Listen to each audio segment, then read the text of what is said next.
Hello, you guys. Thank you so much for tuning into my channel. My name is Christabel, the original Power Ranger princess, but on this channel, I'm Princess Power Ranger. So, I wanted to make, hopefully one will be a short video. I'm trying to, force myself, rather train myself to make, 10-minute, 5-minute videos, but it is so hard. But before I get into today's video, I just wanted to thank everyone who's recently subscribed. You guys are awesome. I heart you so much.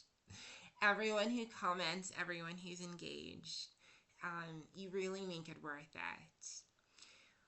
So I just wanted to talk about how gender dysphoria sometimes stops you from pursuing relationships, how it stops you from living your life, essentially.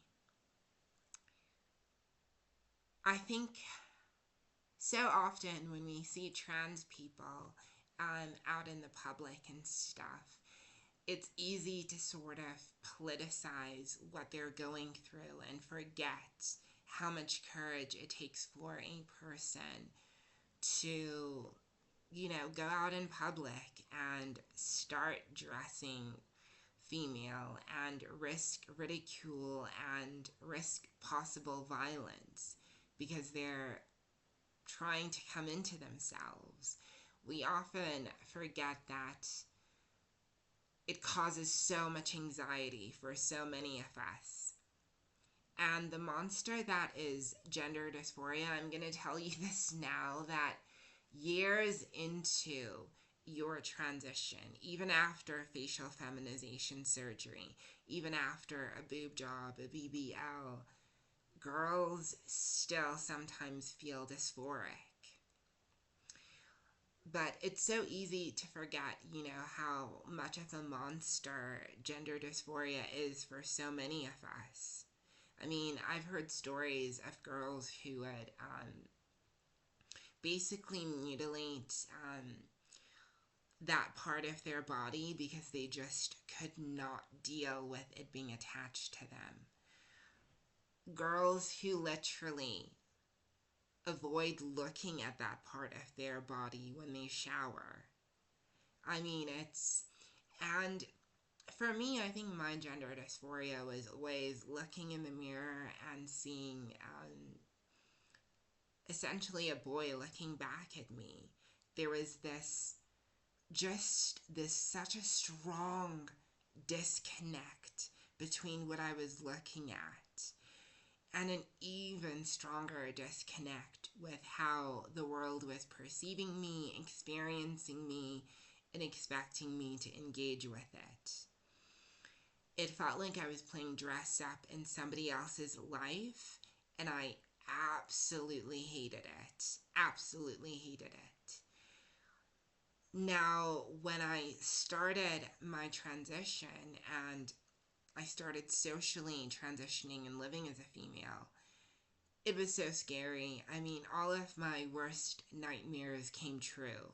From being beaten up to having people just heckle me. It got to a point where I've gotten...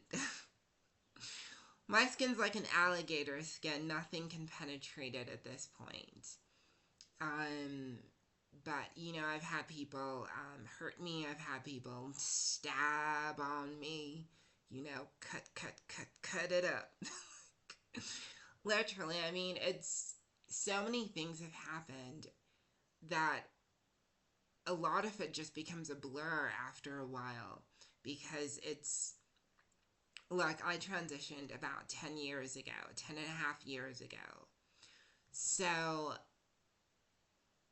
a lot of those things that happened, it wasn't so much you know how in life, something bad will happen, like a car accident or someone passing from cancer? It'll happen all in one day. And then you have the next couple of days and weeks to sort of process that event. When you're trans, there's no processing time, girl. It's like today something happens, then tomorrow something happens, Wednesday something happens, Thursday something happens, Friday something happens. You might get a weekend off, but best believe Monday something happens. There really isn't much time to sort of sit and work through the pain of, being clocked, being attacked, losing people in your life. There is little to no processing time. So often we're caught up in this monster that we call dysphoria, and we sink in it. And I know for myself, it made dating next to impossible. I did not date when I was in college. I really, really didn't. And, ugh, damn it, I wish I could have gone back and just gone for it. Like, fuck the dysphoria, ho. And the reason I see that, so there was this guy that I went to college with. We didn't have any classes together, but he ran in the same circles. So I'm not going to say the college that I went to or when I graduated. Because he actually was kind of a big deal. he played, he played in the college rugby team. And in South Africa, rugby is like everything. If you play rugby in South Africa, you're like a god. He played for the college in his first and second year, and then he played for the province. Did he play for the province? He played for one of the big teams in the province that I was in. So let me just describe this guy. He was, first of all, his body was fucking offensive. It was so good. He was kind of like, not like, he looked like a meathead. He looked like a meathead. He was just really big and bulky and jockey. And his skin glistened, girl. His skin glistened. Like, everything was big and in proportion. And I'll just leave it at that. So yeah, like, we're gonna call him Onke. We're gonna call him Onke with the offensive body. He was so fun. I still cannot get over how hot this man was. But back in college, I was friends with a girl. We're gonna call her Lindsay. And Lindsay's kind of like roommate, flatmate, whatever. She was dating Onke. And this girl she was like this light-skinned baddie with the perfect ass, perfect weave, all of that girl. She was dating Onke, and the first time that I met Onke, I was gonna go see Lindsay, and he was gonna go see his girlfriend, so we bumped into each other. And I know he clocked me from the moment he saw me, because this predates hormones. But what's weird in that time is that I would still have people who didn't know that I was trans. It was weird. But he definitely clocked a bitch. So that was when we first met. And I just remember looking at Onge and his girlfriend and being like, oh my gosh, they're like the perfect couple. Like, they are so hot together. Me and Onge end up becoming friends. And a lot of guys in my college, they would kind of try and avoid me because they didn't want people to think that they were hooking up with me or anything like that, or that something was going on. But Onke was never like that. He would always like hug me. He would always like, I remember this one time we were all at a nightclub and we're all like dancing in a circle.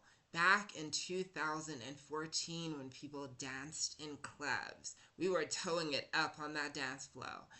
And Onge sort of pulled me into the circle, and he started like kind of like pretending he was slow dancing with me, but in a really sweet kind of way, and we danced like that for the whole song. Tell me why this thirsty gay guy sees Onke dancing with my transgender self and then tries to hit on him, and I'm like, girl, don't do that. Ugh. Anyways, but Onke this whole time is dating Lindsay's flatmate. Cool, whatever. Um, so this was my last year of college, and it was also Onke's last year of college, I think. No, he still had some college classes. We didn't graduate together. Psst. Bruh. Um, so, anyways, me, Onke, and Lindsay decide it's going to be a good idea for us to all live together. Girl. So, it's at this time, just before I went to go and move in with Onke, like the following year after I'd finished, college and stuff, and I was starting my first big girl job. I remember I went to the place, and me and Onke were sort of talking, and he was telling me about his now ex-girlfriend, and it was weird because it felt like he was like really opening up to me, and I'm like, this is I don't know how to feel about this, but it hurt me that, he had gotten so hurt in that process. Swiftly moving on. Me and Lindsay end up sharing a room together. Her bed was like on the left side of the room, and mine was on the right side of the room.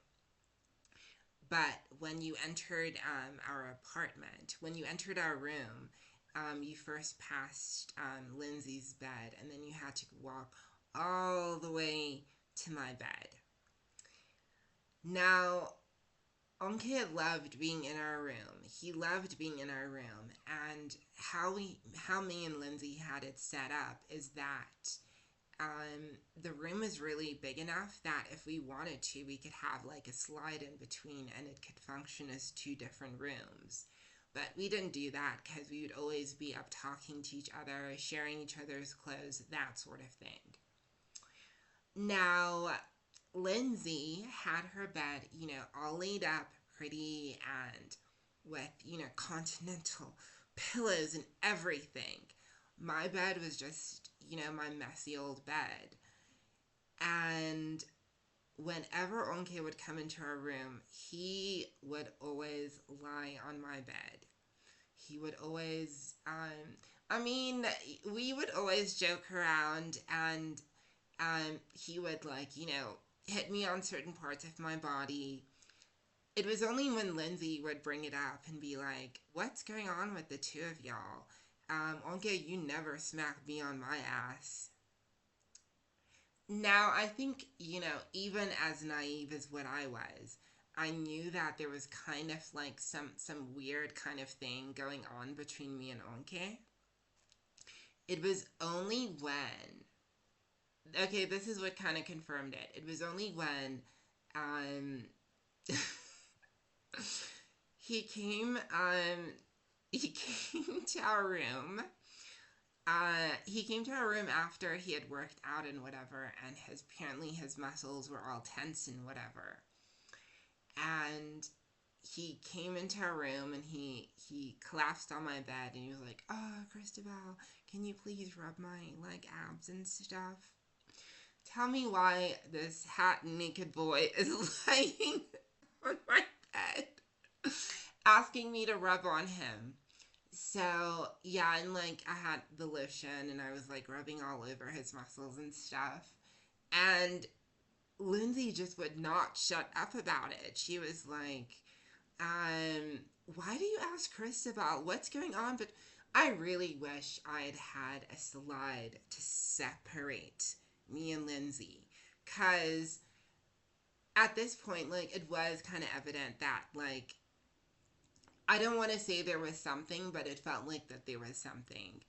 And it was one of those situations where, and this is where it gets messy, often, guys like that, let's be so for real, Onke was DL. He never said he was DL. He never said what he was. But he was most certainly, if we were going to go down that route, he was definitely DL. And it wasn't so much what he said, it was how he acted towards me and how comfortable he was, doing certain things. Um, it was that sort of let me know that there was sort of something there. But going back to the dysphoria that I had, you have to remember at this point, I was not on hormone replacement therapy. I was flat as a board, stiff as a, how does that thing go? From The Craft? You know what I'm talking about. But I was president of the itty bitty titty committee. You know what I mean? There was like nothing there. And the fat redistribution hadn't really happened, so my features had not yet really softened. And I think my own perception of self was so low that I couldn't really imagine myself kind of like being with him in that sort of way. I felt, and I really did feel like that I needed to first be good enough and feel like I had achieved something before I could be with the one that I wanted, or before I could go after what I wanted. I felt that I needed to first be a certain kind of way. And so many trans girls, like, we make this mistake in that we're waiting for tomorrow to come for us to finally, be free, for us to finally try out things and talk to that cute boy that we've always wanted to. We're waiting for that moment when we look in the mirror and we look like either Paris Hilton, Kim Kardashian, or Nicki Minaj. You pick your pick, girl.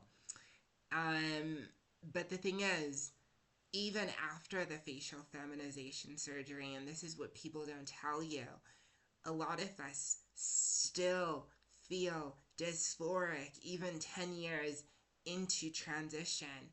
I have so many moments where I question certain things about like my physique and my body and you know what I mean? It's a never ending cycle of never feeling good enough. And that is what the dysphoria monster is. Now, I've talked before about, being on the transition treadmill. We only get on the transition treadmill because we're running away from the dysphoria monster that keeps gnawing at us at every corner.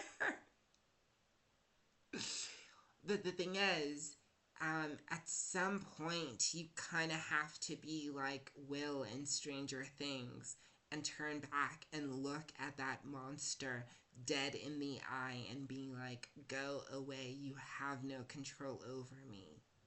It's only when that monster just is all up in you and you it all out and you purge it all out that you defeat it. And it's not something that, you can get right within a month, within a year.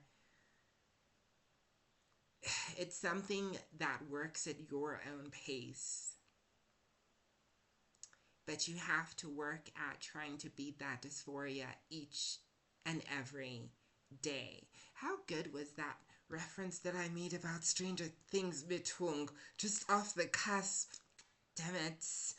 But I love you guys. Thank you so much for watching, and never forget you're beautiful and you're amazing, and you don't have to wait until you look like a Barbie doll before you can go after what you want. And bye.